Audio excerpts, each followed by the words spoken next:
Maharashtra deputy CM Ajit Pawar దుర్మరణం పట్ల CM Devendra Fadnavis తీవ్ర విచారం వ్యక్తం చేశారు. ఈ ఉదయం అత్యంత విషాదకరమైన వార్త విన్నానని, ఆయన మరణం తనకు వ్యక్తిగతంగా తీరని లోటు అని ఫడ్నవీస్ పేర్కొన్నారు. అజిత్ పవార్ మరణ వార్త తెలియగానే వారి కుటుంబ సభ్యులతో మాట్లాడారు.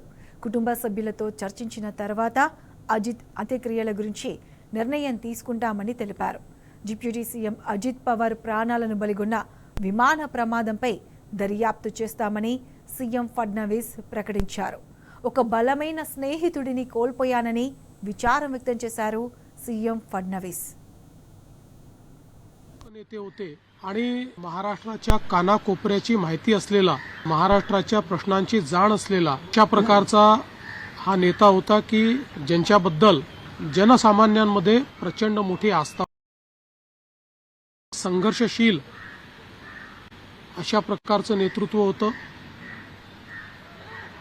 आणि सर्व परिस्थितीमध्ये न डगमगता पुढे जाणारं अशा प्रकारचं व्यक्तिमत्व होतं.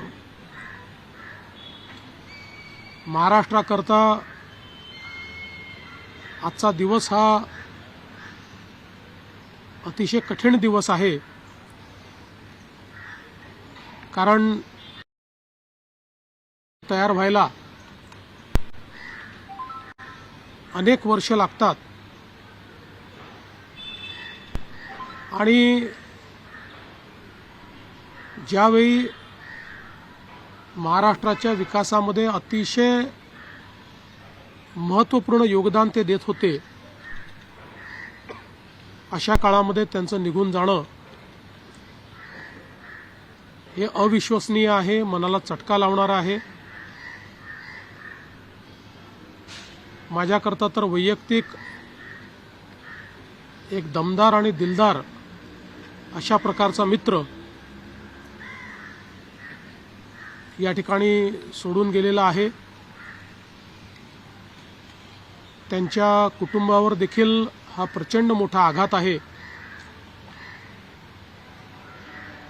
मी आणि एकनाथराव शिंदे साहेब आम्ही लवकरच बारामतीकडे निघणार आहोत. सकाळपासून मी सगळ्यांच्या संपर्कात आहे.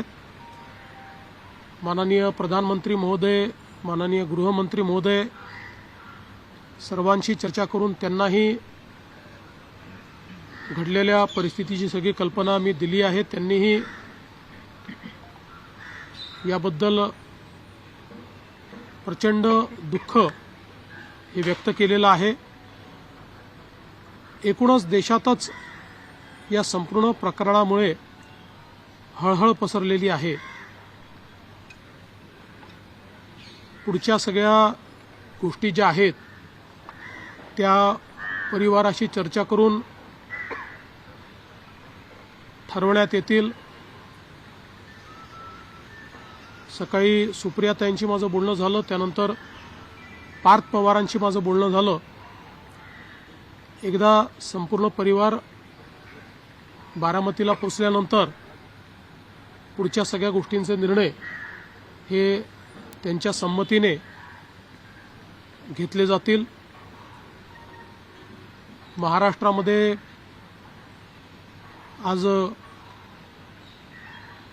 शासकीय सुट्टी आम्ही घोषित केलेली आहे आणि त्यासोबत 3 दिवसाचा दुखवटा देखील जाहीर करण्यात आलेला आहे. पुढच्या सगळ्या बाबींची कल्पना ही आपल्याला लवकरच देण्यात येईल. पण मला असं वाटतं की कधीही भरून न निघणारं अशा प्रकारचे नुकसान आहे. महाराष्ट्रातनं असे लोकनेते गेल्यानंतर जी पोकळी तयार होते ती भरून काढणं हे अतिशय कठीण आहे. आणि निश्चितच इतक्या सोबत, इतक्या जवळून आणि इतक्या संघर्षाच्या काळात एकत्रित काम केलेलं आहे की त्यातनं खरं तर अशा गोष्टीवर विश्वास ठेवायलाच मन तयार होत नाही, तर पुढच्या ज्या काही गोष्टी जशा ठरतील तसं आपल्याला कळवण्यात येईल.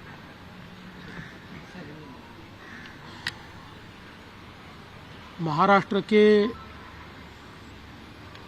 उप मुख्यमंत्री और जमीन से जुड़े हुए जननेता श्रीमान अजित दादा पवार, इनका एक विमान के एक्सीडेंट में बहुत ही दुखद निधन हुआ है.